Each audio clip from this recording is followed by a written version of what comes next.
నా పేరు పఠానేని పాపయ్యరాజు. నేను బొంబాయి నుండి వచ్చాను. మా మిత్రుడు రాధాకిషన్ నరసింహం ముగ్గురు కలిసి మా రాధాకిషన్ ప్రోద్బలంతో ఇక్కడికి రావడం జరిగింది. ఎప్పుడో ఎన్నాళ్ళ నుంచో అనుకుంటున్నాం ఇక్కడికి రావాలి అని. ఇన్ని సంవత్సరాలకి మాకు వచ్చే భాగ్యం కలిగింది. చాలా సంతోషంగా ఉంది. ఇప్పుడే ఇక్కడ గురువు గారిని కూడా కలిసాం ఇంతకు ముందే.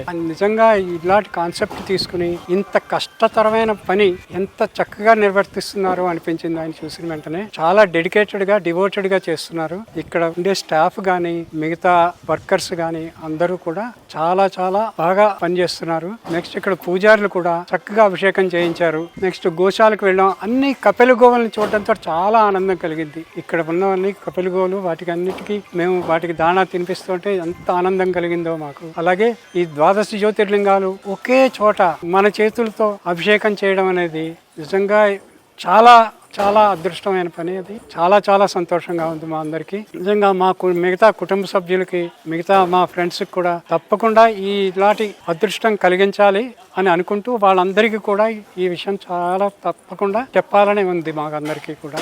12 జ్యోతిర్లింగాలను ఒకే చోట దర్శించుకునేలా మహాద్భుతంగా కట్టిన శ్రీ పుణ్యలింగేశ్వర స్వామి క్షేత్రాన్ని దర్శించి శివానుగ్రహం పొందండి. ఆలయ పూర్తి నిర్మాణం కోసం ఇసుక, ఇటుక, కంకర, గ్రానైట్, సిమెంట్, ఐరన్ వంటి మెటీరియల్ను అందించి ఆలయ నిర్మాణంలో భాగం కండి. ప్రశాంతమైన వాతావరణంలో అద్భుతంగా కట్టిన మహాశివ క్షేత్రాన్ని కుటుంబ సమేతంగా సందర్శించి అలౌకికమైన ఆధ్యాత్మిక అనుభూతిని పొందండి.